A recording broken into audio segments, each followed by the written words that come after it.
And you're tuning into the Black Fire Radio.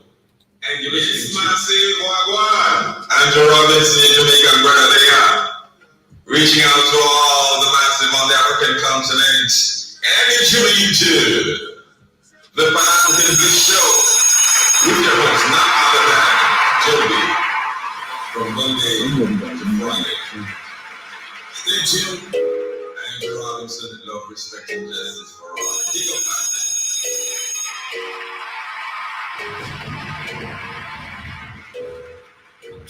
This is the nice eye. Don't make it a pumpy, make it jumpy. Take it easy, get up on me. Them know ya. Don't make it a pumpy, make it jumpy. Take it easy, get up on me. Them know ya. You see my set, you don't know. Make your money now, now we in a bando. You see my set, you don't know. Make your money now, now we in a bando. Don't make it a pumpy, make it jumpy. Take it easy, get a pumpy. Them know ya. See, I'm still up and I'm fully active. I tell her practice, I pour to the mattress. My team setting, I'm rolling with the batting. And if you wanna roll for the action, it's a practice. She wanna run in this high now. I spent 20 plus on my rider. Said she wanna run in this high now. I told her call me up for my life. Don't make it a pumpy, make it jumpy. Take it easy, get a pumpy. Them know ya. Don't make it a pumpy, make it jumpy.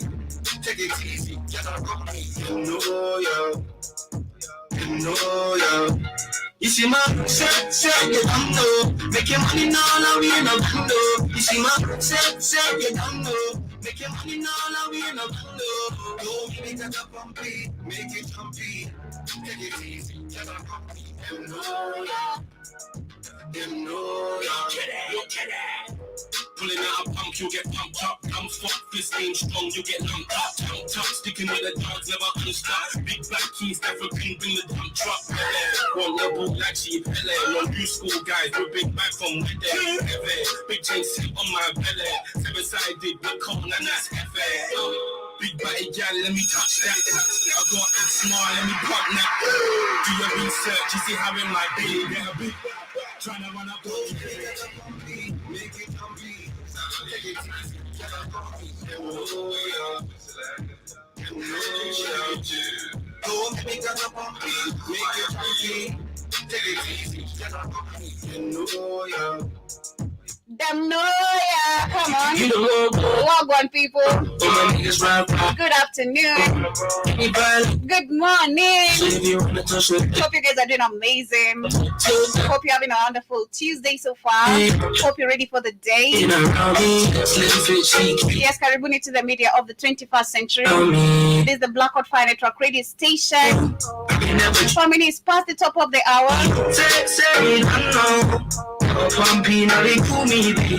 Yes, and of course, if you're new right here, karibu sana. Tap the screen, follow the live creator on TikTok, follow the host for those who are live with us on Facebook, on TikTok, on YouTube, on the Twitter page, everywhere mahali unatuskizia. Karibu sana. This is the media of the 21st century, and my name is Joby. Of course, I'm your lovely host every Monday right here to Friday from 12:30 to 1:30, where we get to bring you the Pan-African Bliss Show discussing about politics and the news updates of what is happening throughout the African continent and to our African people. Karibuni sana once again. Hope you guys get to enjoy the show of today, where we shall be focusing our conversation on the African continent and its leaders. And this, I shall be sharing a documentary coming from Kwame Nkrumah, and we know bits of the legacy of Kwame Nkrumah. And when I was writing my description, I was like, God damn, actually we were never taught. If you try to look at the system of education, there is nowhere any of these killed leaders, assassinated leaders, anywhere where they are mentioned in the book. And if it is mentioned, they're not given the props that they're supposed to be given enough. And I've been talking about the system of education in Africa, how it has been set up. We're not allowed to also study, learn about other African countries, what they go through, unless we have a sort of relationship regarding our colonialism or us being colonized by the same master. That is when we get to discuss maybe hints and bits of what these two countries or our countries literally have maybe a certain sort of relationship. But when you get into the details of people like Patrice Lumumba, Kwame Nkrumah, people literally who did stood up, people like Magufuli also, and there's so many who have been assassinated who stood up with the African people. They are barely talked about. Tom Mboya, personally, I studied about Tom Mboya just a little bit, but I didn't know much of what I've discovered myself as an individual after school. But yes, today I'll be sharing a documentary coming from the Kwame Nkrumah and his legacy, what he did, of course, trying to change the life of the Ghanaian people, and majority of what is not also spoken about when you look at the media. We shall also discuss about what is happening, or what happened during the weekend. That was yesterday. I was not able to cover a few things that took place on my show earlier, but we want to talk about one of the incidents that happened during the weekend, and that is where we had at least 7 people who died, and that is during a stampede that occurred in DRC Congo. We shall talk about that when you talk about the religion psychosis and how bad it can really get. We've seen the same incidents with the Muslim brothers and sisters when they go to this certain place where they go, and they are actually very overcrowded, and they end up actually even it ends up being a stampede or people being congested in that particular place. We shall also discuss about the Libya court, which has jailed 12 officials, and that is what we shall be coming back with as we start the conversation for the day, where the Libyan court has jailed 12 officials, and that is over the deadly floods that occurred last year. And I'm so proud to see accountability in this country actually happening. But who are really being favored on this one? Because, it's who is leading the country, who's ruling the country, because the history of Libya as well, as much as we want to get into Ghana.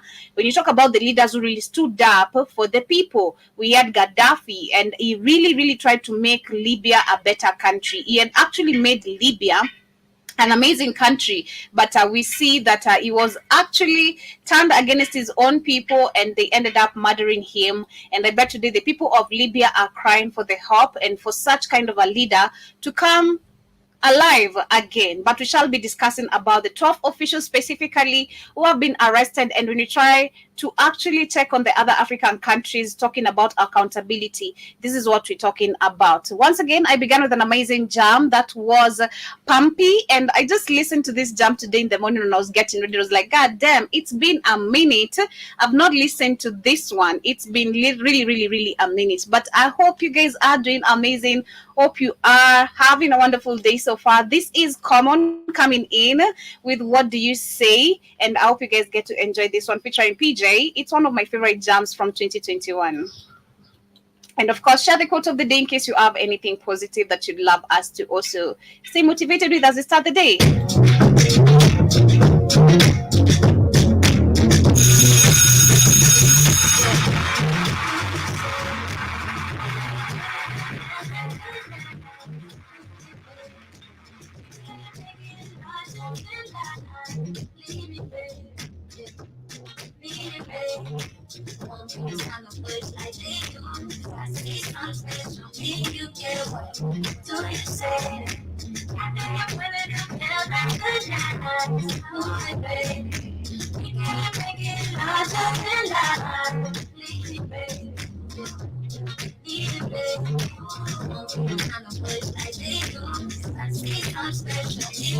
Let free be between us, you my Medina, a queen like Amina or Fatima, Redeemer, passion, we both have compassion for the black diaspora, and all is vast, it's you and my plans, thinking of a master, essence of the dance, the truth and the laughter, that I wanna capture, cultivate stature, I'll be here for you till the hereafter, there's a clear path to the love inside you, my name's Rashi, it means I'm the guys who both are driven, that's why we arrived to a place where now any day we can ride through. To tell the truth, I lie and the lie truth. Seeker of a deeper ether, you don't have to hide you. Time to be in front, time to be beside you. I don't want to be beside you.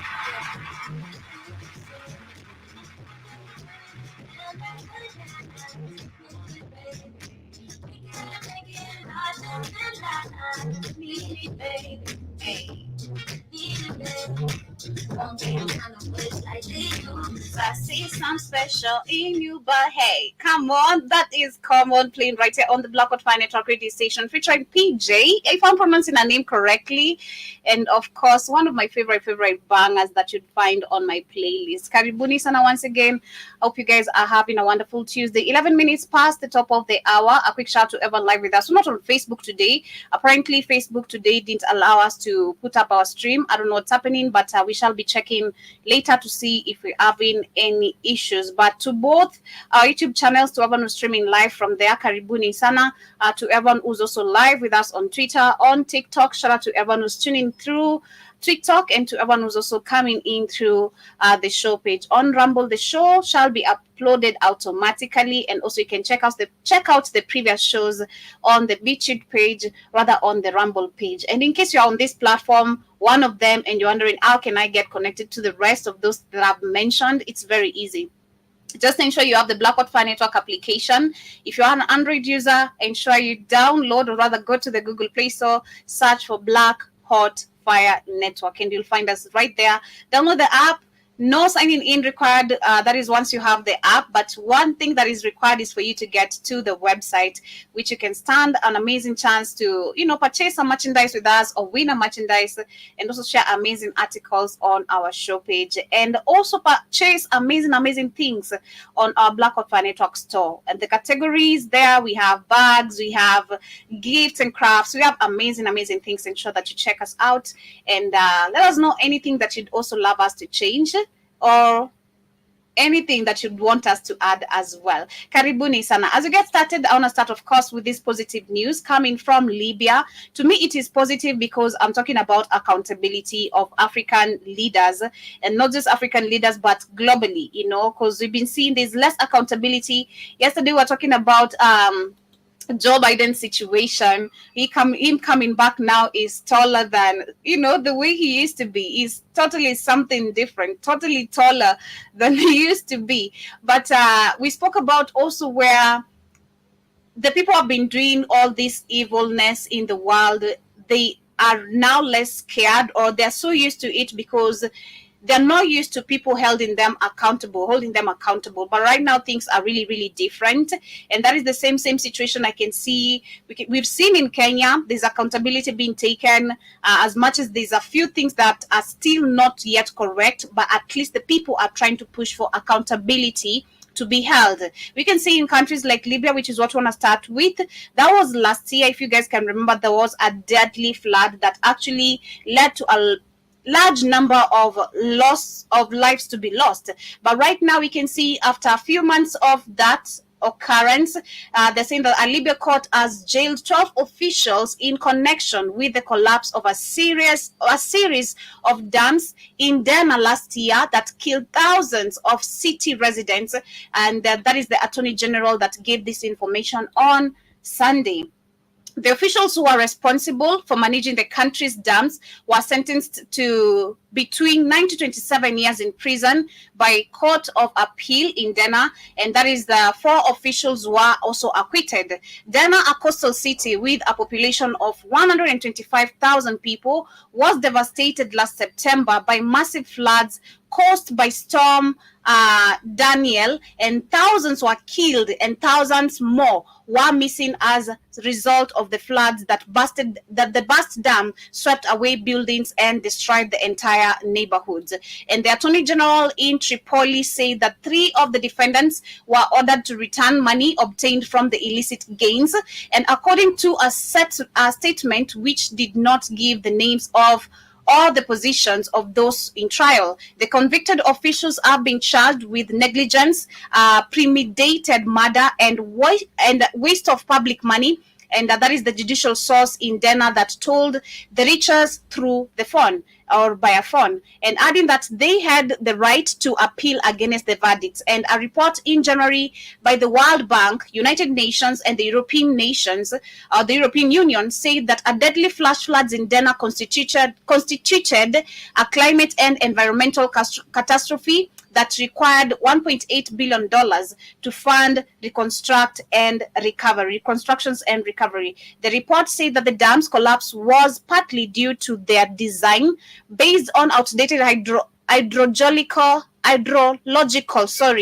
information, and partly a result of poor maintenance and governance problem during more than a decade of conflict in Libya. And Libya has been split since 2014 between rival power centers ruling in East and West following the toppling of Muammar Gaddafi. So this is amazing personally, according to me. I just love the accountability being held right here. And I wish I can see much more of this happening, because take a look at the recent landslides in Ethiopia. That is the same situation I was talking about. Accountability, because why am I living on the edge?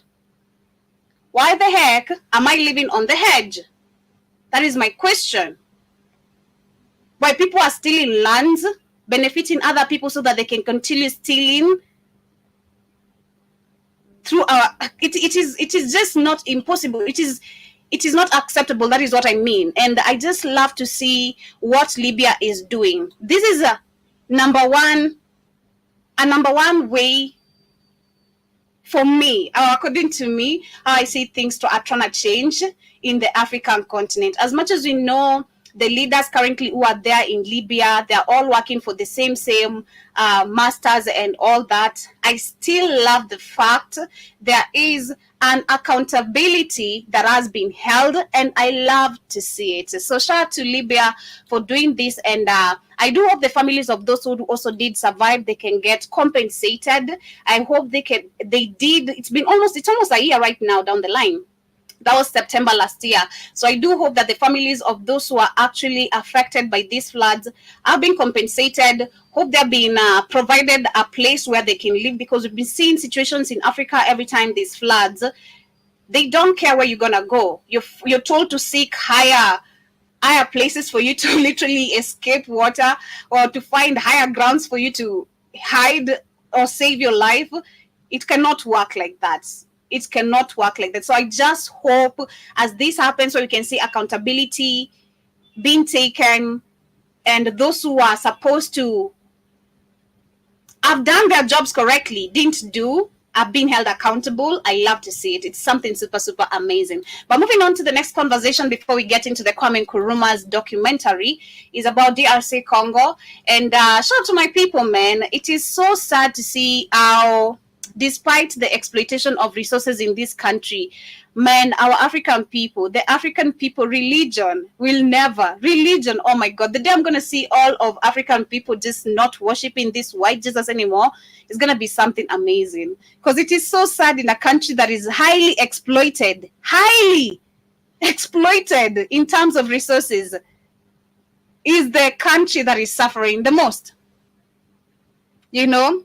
Also, when it comes to religion, because every time I feel like there's concerts in DRC Congo, there's a lack of programs on how many people can be held in a certain stadium. Because last time I saw there was a stampede in DRC Congo, it was during Fally Ipupa's concert. He's one of the biggest artists in DRC, and he actually had a big attendance of fans, and it ended up a few people actually ended up dying because of the congestion of the place. But also this weekend, the same situation happened, and they said at least 7 people were killed and many others were injured during a stampede at a music concert in Congo capital Saturday.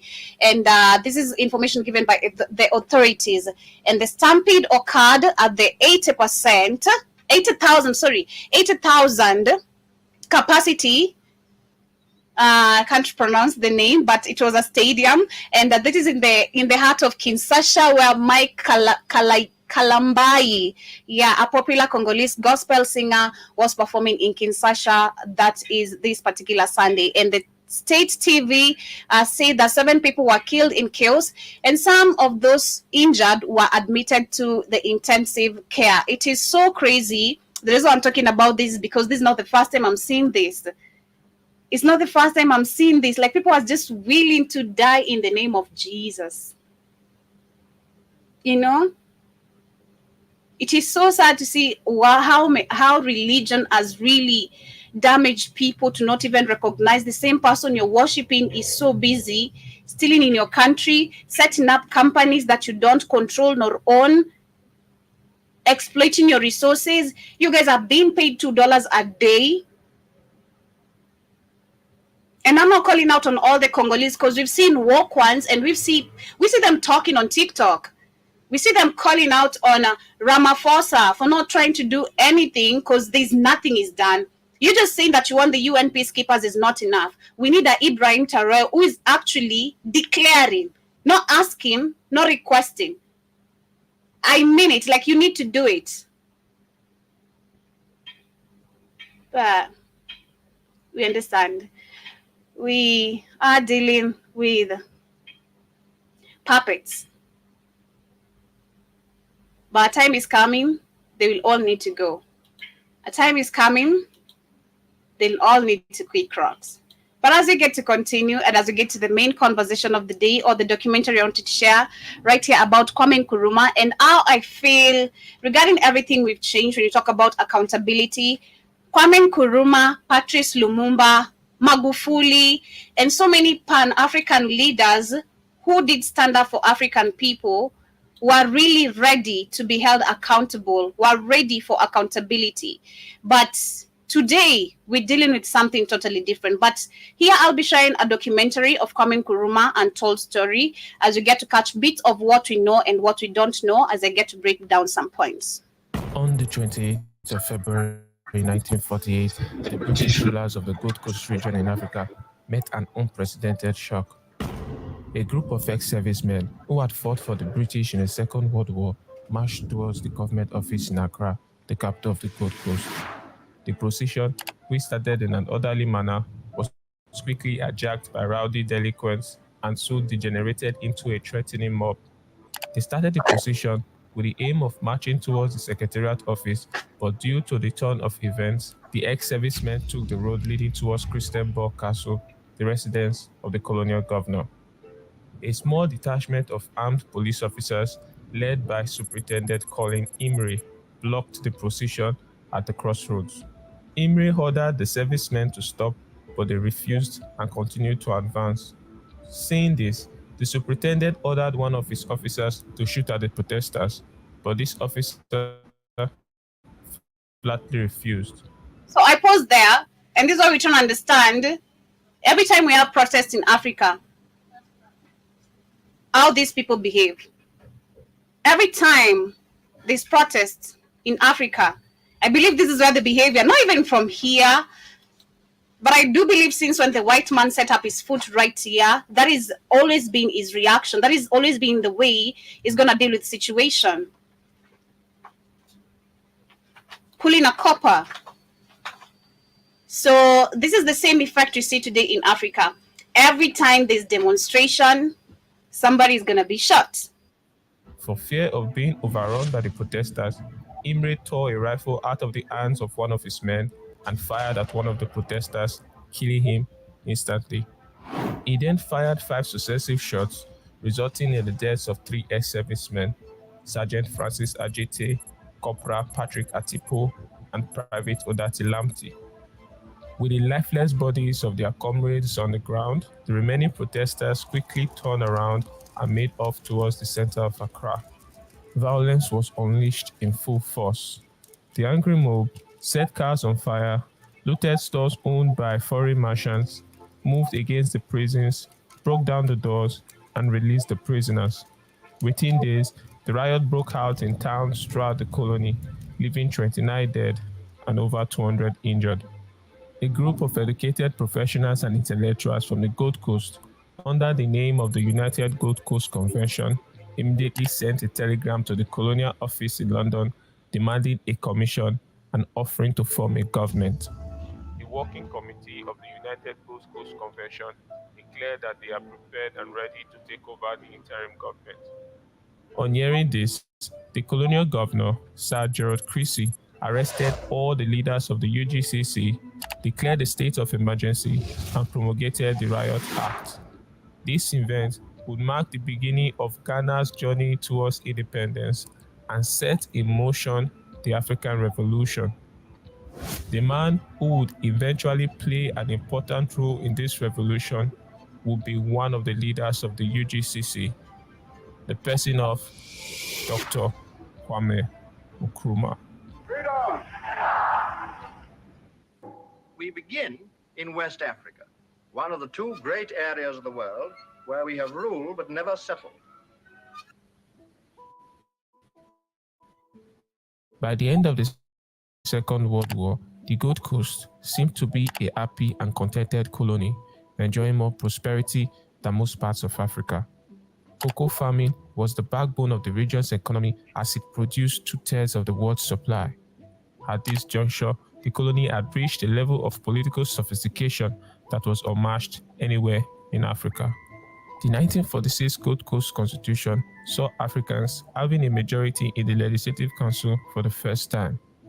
Seen as a major step towards self-government, this new arrangement prompted the colony's first true political party, the United Gold Coast Convention, the UGCC, which was founded in August 1947. The leaders, considered the founding fathers of the present-day Ghana, were collectively known as the Big Six. They included Joseph Boakai Dankwa, Ebenezer Akol Adjei, Edward Akufo-Addo, Emmanuel Obisebi Lamti. So in this group, let it finish. William Ofori Atta And Kwame and Nkrumah. Dr. Kwame Nkrumah. So in the group of 6, only one emerged as a Pan-Africanist. The rest were Coons. Nana Akufo-Addo mentioned there. I think there's something Boakai, who we see Boakai, Joseph Boakai, something related to Liberia, a certain country. Boakai is a very familiar name. Party's secretary. Just the Gold Coast at the time was seen as one of the most stable colonies in the whole of Africa. But underneath this superficial calm and prosperity, several worrying factors emerged in the years that followed immediately after the Second World War. Yeah, Joseph Boakai is the president. Yeah, so the president of Libya. Okay, that Liberia, no Libya, Liberia. Yeah, Liberia. Yep. Of course, the current president of Liberia who's trying to make a change. So. The biggest threat to the Gold Coast economy came from a disease called swollen shoot, which attacked the cocoa trees and was carried by the mealybug. It was first identified in the region around 1943, but despite prolonged research, no remedy could be found. The only way to prevent the spread of the disease was to cut out the infected trees. The government rightly saw the swollen shoot as a dire threat to the economy and enacted the cutting out policy. Under this policy, farmers were mandated to cut down and burn any infected trees. But these infected trees continued to produce healthy-looking pods for some time, and the cocoa farmers bitterly resented the policy. Swollen shoot certainly created a crisis in the cocoa-growing areas of the Gold Coast, but the next problem affected the whole colony. This problem was inflation. The government was even more inept when handling this problem. Shortage of shipping meant that many imported goods which had become essential in everyday life could not be obtained. The increase in the price of cocoa meant that there was more money in circulation, but only a few things to buy. The culprits of the inflation were the European and Syrian trading companies that handled the majority of imports and exports. And which till to date they still do, because where is Ghana in control of the production of its cocoa? Where do they process it? Where are all the chocolates that are imported back in Africa coming from? So there's nowhere things have really changed. This is why we had people like Patrice Lumumba coming in trying to make a change. But let's continue. Came together after the war to form a group known as the Association of West African Merchants. As middlemen, they could always offset inflation, and their continued prosperity caused deep resentment among the indigenous traders. One man, a Ga chief in the Accra region called kwame, who was not only a prosperous businessman but was also a strong civic leader, came forward and channeled the anger and frustration that most people in the country felt. He spoke effectively against the European and Syrian merchants, and he quickly gained fervent support across the country. He proposed that unless the British and Assyrian stores reduced their prices, he would instigate a complete boycott of the imported goods. And on the 24th of January 1948, the boycott of all imported goods began and held up remarkably well. So if back then, this is in literally years back, if this was possible where people could boycott all the imported goods, I mean, tell me why we can't boycott them today. When you talk about sanitary towels, when you talk about diapers, when you talk about the coffee that has been literally damaged, majority of it, why can't we boycott it? But we need manufacturing industries, number one, for us to boycott them. So that's why we can't. As a result, the members of the Association of West African Merchants agreed to cut down their high profit margins and put an end to the boycott. Companies. The strong feelings generated by the boycott and the swollen shoot disease lingered on for a while and finally amalgamated with the third and the greatest issue in the colony, the grievances of the ex-servicemen. A total of 63,000 ex-servicemen who fought on the side of the British during the Second World War returned home with high expectations for their future. But then, they had trouble obtaining employment and felt that the federal government wasn't doing enough to address their grievances. In February 1948, they met with the heads of the UGCC, and after which they felt the need to express their grievances to the governor. On the 28th of February 1948, the exact day marking the end of the boycott, a group of ex-servicemen marched towards the government office in Accra in a showdown that resulted in the Accra riots of 1948. The leaders of the UGCC were held responsible for orchestrating the disturbance and detained, only to be released a month later. Dr. Kwame Nkrumah, the party's secretary, received severe backlash from the leaders of the UGCC for his role in the riots. But overall, the arrest of the Big Sis raised the profile of the party around the country and made them national heroes. The British government set up a commission known as the Watson Commission to investigate the cause of the riots and the events of February 1948. The commission highlighted the inadequacies of Governor Christie and recommended another commission to be set up to draft a new constitution. This new commission, known as the Coons Commission, employed the services of all the leaders of the UGCC with the exception of Nkrumah in drafting the new constitution. But while the committee was preparing its report, there was a split in the ranks of the United Gold Coast Convention. Before the creation of the Coons Commission, there was a rift between Nkrumah and the other leaders of the UGCC, and its exclusion from the commission did nothing but exacerbate it. Nkrumah's views on independence and how the party should be run were at variance with the others. While the UGCC paraded the slogan of self-government in the shortest possible time, Nkrumah believed in self-government now. As a result of his variant views and his unwillingness to obey some of the party's code of conduct, Nkrumah was dismissed as the secretary of the UGCC and demoted to the humble role of the party's treasurer. To share his perspectives on independence, Nkrumah created a print media known as the Accra Evening News. It was devoted entirely to the struggle against imperialism. This newspaper went on to make a considerable impact throughout the colony. While the Accra Evening News was gaining immense popularity for Nkrumah, his close colleagues set up a nationwide youth organization called the Committee on Youth Organization. It was initially a part of the UGCC, but as it grew in prominence, it became a separate entity. Encouraged by Nkrumah, the CYO adopted the slogan of self-government now and continued to grow in power. Finally, in July 1949, Kwame Nkrumah completely left the UGCC and announced to a huge crowd the formation of the Convention's People's Party. He outlined the struggle of independence since 1947 and stressed the importance of self-government now. With this, Nkrumah immediately gained the overwhelming support of the masses.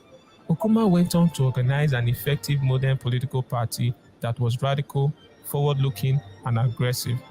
Soon, the party colors of red, white, and green appeared in every town and village in the Gold Coast. The writing on the wall was self-government now. Mm-hmm. 2 months after the formation. So, and this is where, as we talk about parties right now, and shout out to someone like Magufuli, who has tried to shine light on that.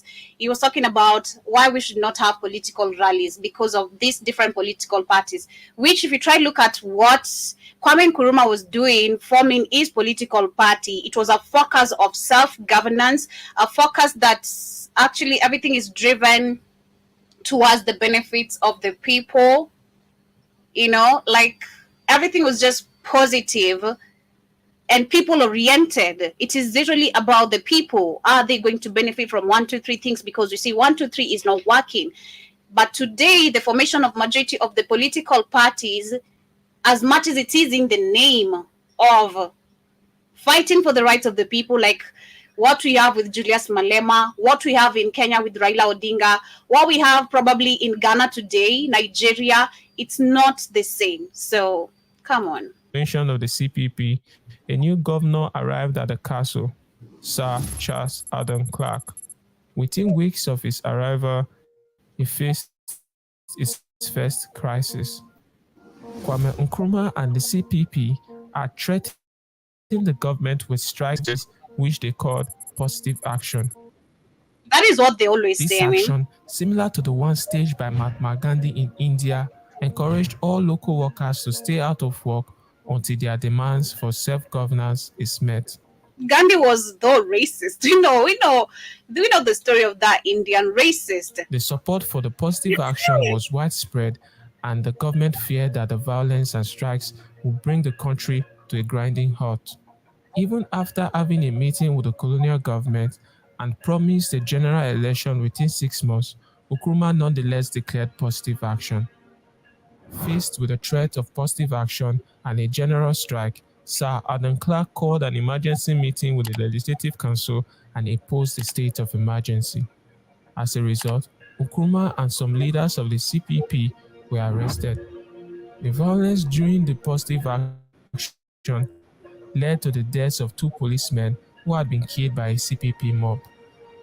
The court charged Nkrumah with inciting the people to take part in an illegal strike and trying to coerce the government.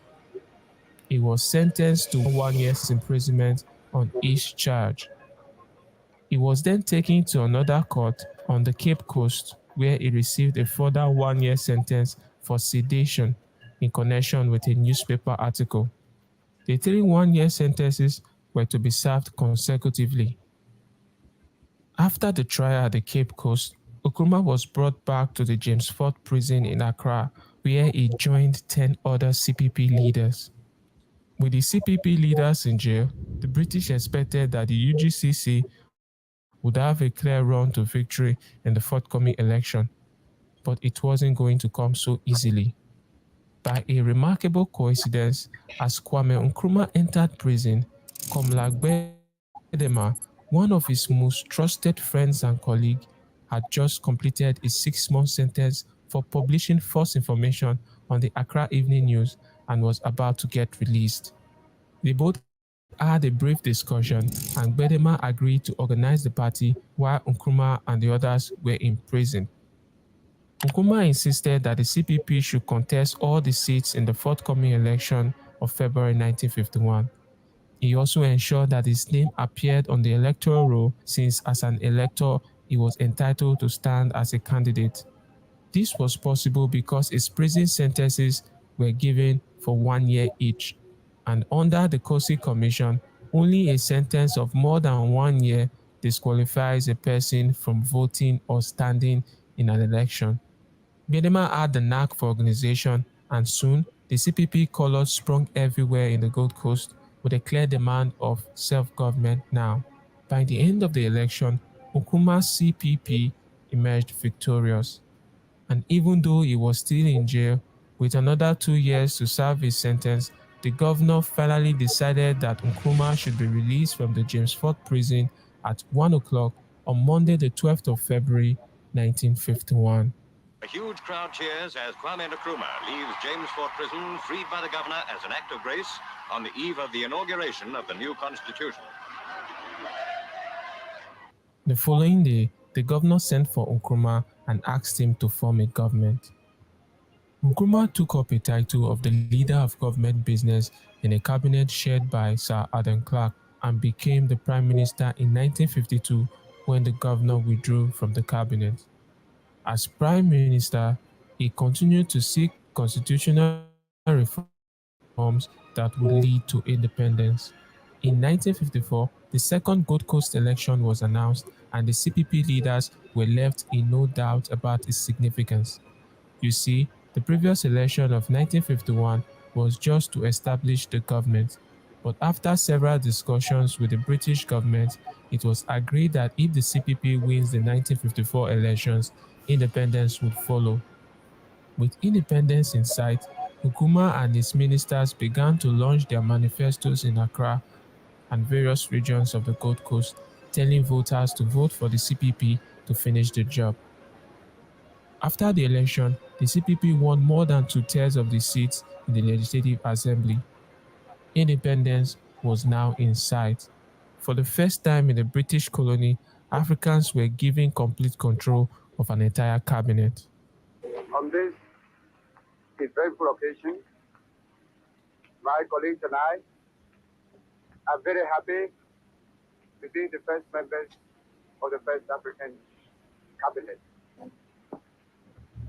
The people of the country have fully affirmed their confidence in us and have given us the mandate to carry on and finish the job.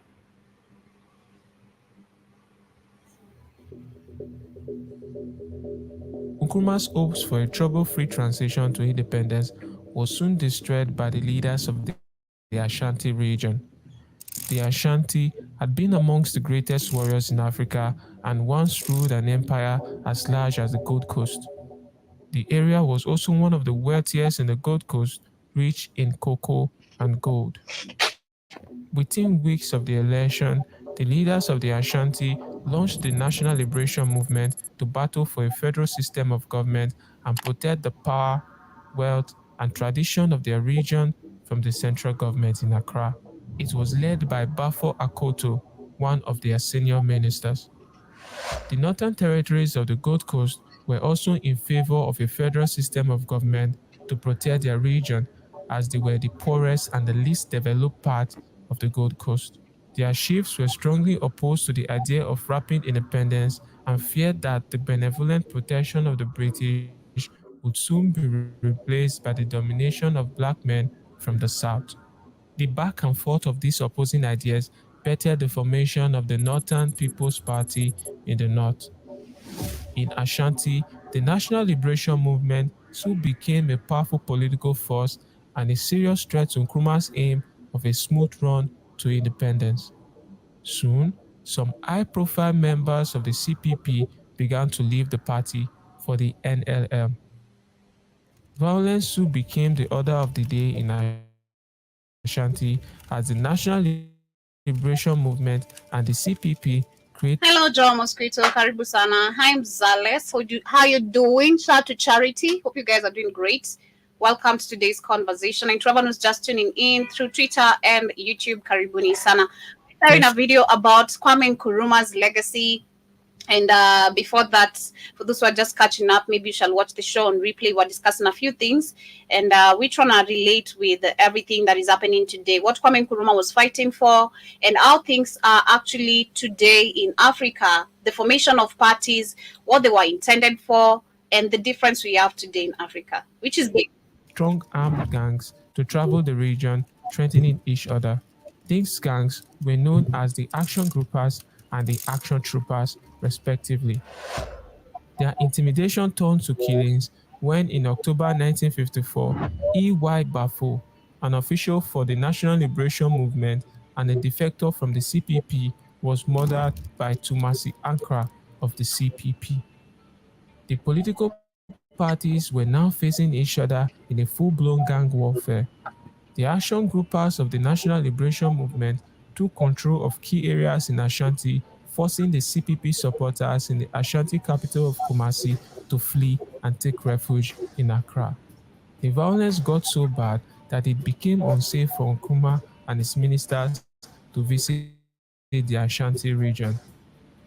In curbing the violence in the Ashanti region, Sir Arden Clark decided to pay a visit to the ruler of the Ashanti kingdom, but he faced an angry crowd of protesters, some of whom attacked his car on his way back from the visit. The people of Ashanti criticized the governor for his unwavering support for Nkrumah and the CPP. Nkrumah was falsely reminded of the intensity in Ashanti when, at the height of the crisis, there was a serious attempt to assassinate him. While sitting in his house one evening, along with his secretary and a few colleagues, a large explosion blew through all the windows. Luckily for Nkrumah, he escaped unhurt. The police reported that had the explosive been set up correctly, it would have been enough to raise down the entire building. After 2 years of constant violence, the National Liberation Movement managed to convince the Colonial Secretary, Alan Nelson Boyd, that another election must be held. Although the CPP didn't like this, the election took place in 1956. Again, the CPP won with a massive majority. Still, the National Liberation Movement wasn't prepared to give up. They refused to take their seats in the Legislative Assembly, refused to discuss independence, and insisted on embarking on a federal system. This time, the British government rejected their request. The rejection caused a furious reaction in the Ashanti, and talks were made about breaking away from the Gold Coast. Worried by the reports that the colony was on the brink of a civil war, the colonial secretary decided to talk with the ruler of the Ashanti region. Finally, they agreed that some elements of power for the region must be included in the new. In all this, what I'm getting is that the white man is keeping his eye, because do you remember during the elections, the formation of all these political parties, the Ashanti fighting the rapid independence, the white man is just keeping his eye right there. Wow. Constitution.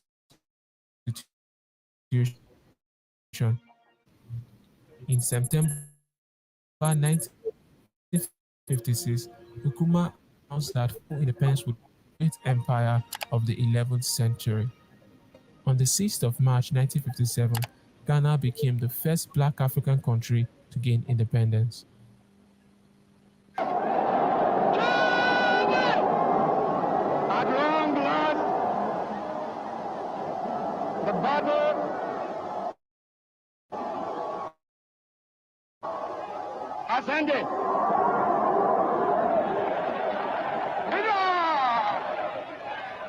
And thus, Ghana, your beloved country, is free forever. And now, there is a new African in the world. That new African is ready to fight his own battle. Finally, Nkrumah's call for independence had been achieved, and with it came a certain calm from the opposition. But this calm, which was welcome all over the country, did not last. Nkrumah had only a short honeymoon before unrest gradually started spreading amongst his people. Almost immediately, Almost as soon as independence was achieved, severe disturbances began taking place in the Togoland region of Ghana. This unrest, known as the Alanvayo riots, saw threats of violence flying in the air. One of Nkrumah's first acts after independence was to dispatch police and troops to suppress the insurrection. Another revolt among the Ga people government positions. Nkrumah responded by repressing the local movements and enacting the Avoidance of Discrimination Act of December 1957, which banned political parties from operating on a regional, tribal, and religious basis. Further unrest in the Ashanti and other minority regions led to the Prevention Detention Act of 1958, under which suspects could be imprisoned without trial for up to 5 years. This act in particular was used and abused on an ever-increasing scale as it grew on to become the most notorious instrument of oppression throughout Nkrumah's regime. For months, Nkrumah managed to distill nearly all the Ashanti chiefs who supported the National Liberation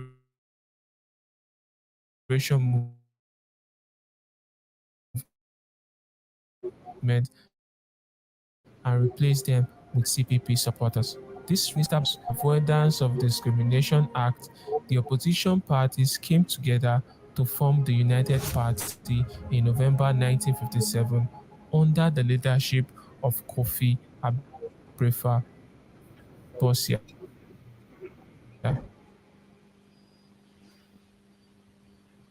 On the 20th of December 1958, Nkrumah was about to set off for an official visit to India when a plot to assassinate him at the airport was discovered. The plot centered around two opposing figures who allegedly approached the commandant at the military camp near Accra and offered him money to get his troops to take part in the assassination. On the night of the planned assassination, they moved silently to a rendezvous location that had easy access to both the military camp and the center of Accra. There, they waited anxiously for the remaining group to arrive.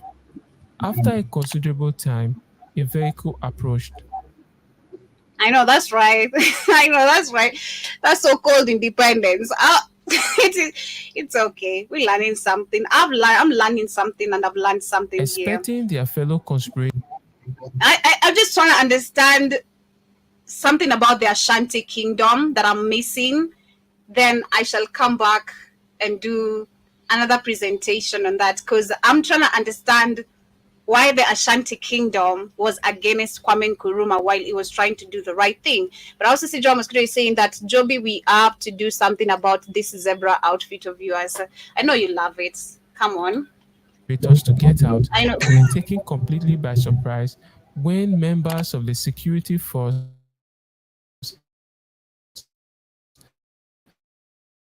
sprang out and arrested them. They had been betrayed by one of their conspirators.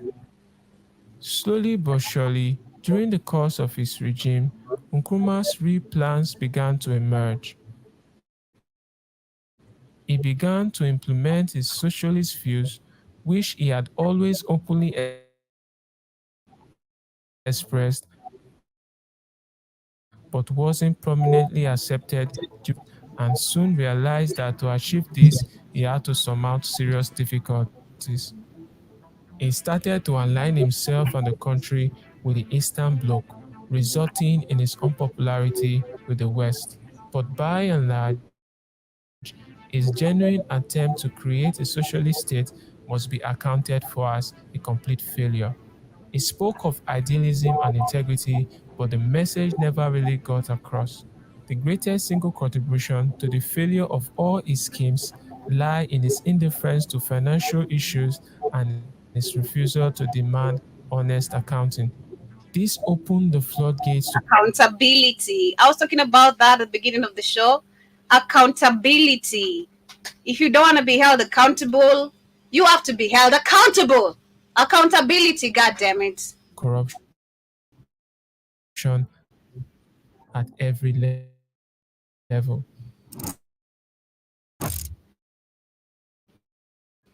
The issue of finance created serious tensions between him and the government from then on. Now, as the finance minister, he became increasingly alarmed at Nkrumah's irresponsible attitude towards finance. After Ghana became a republic in 1960 and Nkrumah became president, more restrictions were removed and the situation became increasingly worse, creating This numerous is clashes. skewed. I'm Karibu sana listening. Keith. Santi Sana. This is skewed. Whoever's doing this is doing this is propaganda. This is skewed. Always always have a discerning eye, Joby, when you're getting fed information. Because this is one sided. This is skewed.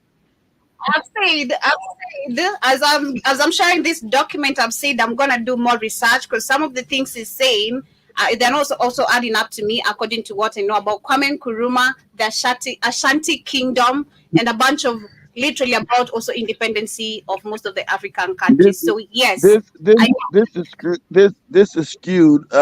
This is nothing propaganda. He's not saying that Kwame Nkrumah had put Ghana out of poverty. He had put Ghana on Ghana would be one of the most wealthiest countries on the planet if he wasn't overthrown by what? The white man overthrown because he's not telling you of the Ghana was one of the few African countries that started to industrialize, started to create mm-hmm, factories, and it created so many jobs. This is real. So many jobs that had to hire other Africans from other countries to come to work because it became an industrial power in that shorter time that Kwame was in power. He started, white man don't want it to be industrialized because he wants to steal the resources for himself and build his own empire off the backs of Africa. That's what whoever's doing this damn doctrine, this moron, is not even saying how Ghana left to its own devices under Kwame. No one's perfect. Would have been a God, one of the wealthiest countries, mm-hmm, one of the wealthiest countries in the world because of its industrialization.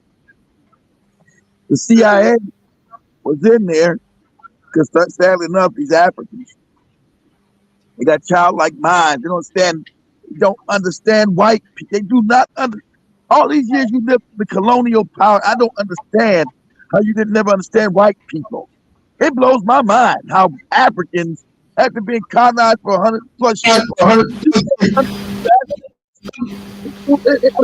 they never understood white people. They always thought that they'll allow us now to just build factories and leave us alone and we'll be good and we'll do good things. No, never, never. Mm-hmm. So, Yeah, so they're in because the what I've understood from this video, what I've understood, which you came in late and we're about to wrap up. What I've understood from this video is all this time, even when Kwame Nkrumah, because I was trying to understand his formation of his political party, and I was trying to look at today the formation of political parties, his agenda, and today's political parties are totally different. Which for him, he was all focused about the people, the interest of the people, struggling for independence, and all that.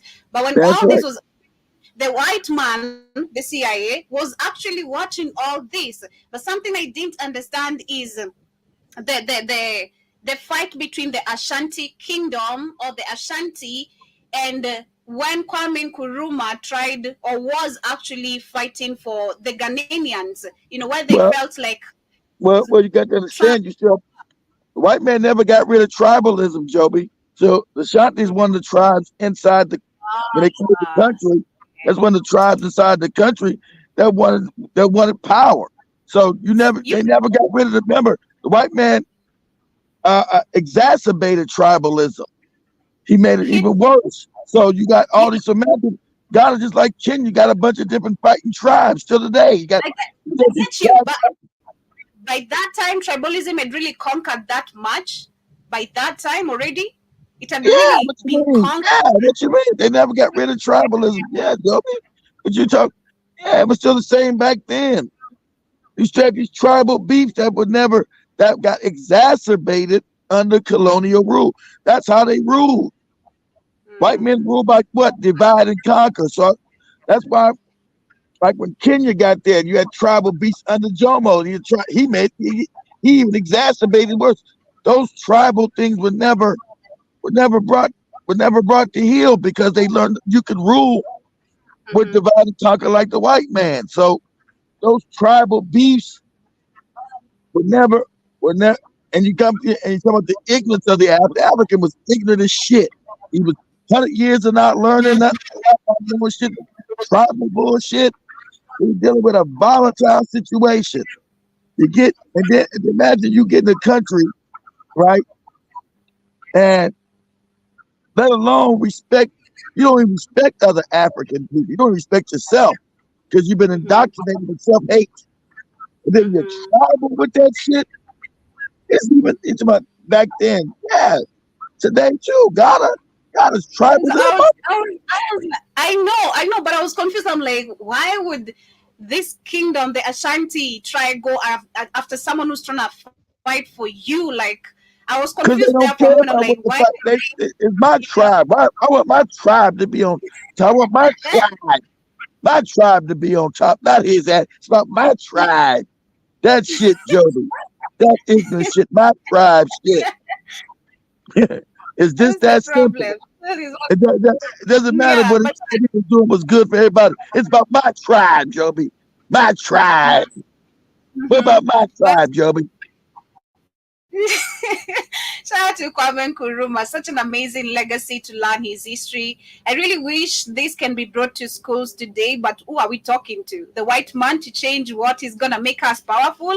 Of course not. He's not going to empower us to become powerful, but if No. only people can. I was reading a quote today which was saying, if you can drop your phone for a day and read a book, that is self what? It's not self love. Let me see what it was saying. It was something to do with self something, but it's just talking about if you can drop a book and just drop your phone and read. That is another form of just self acceptance, self something I can't remember, but try read something that is gonna empower you because understanding the story of Kwame Nkrumah, especially the formation of the party, got me really that caught my attention. The way he went step by step, trying to make people what we can see today with Ibrahim Traore, trying to make Oh, they go to power. Power just went off shit.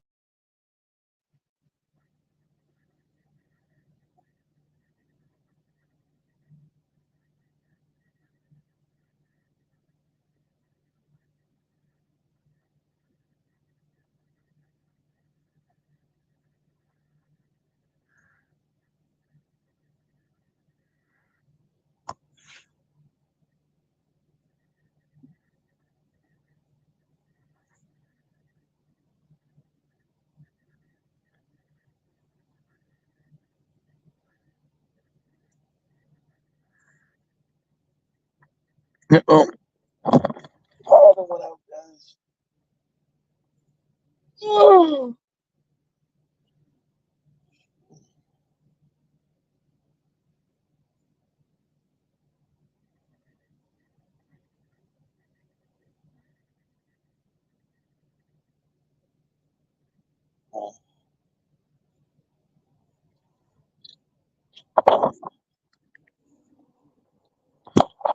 power went up. The power then gone.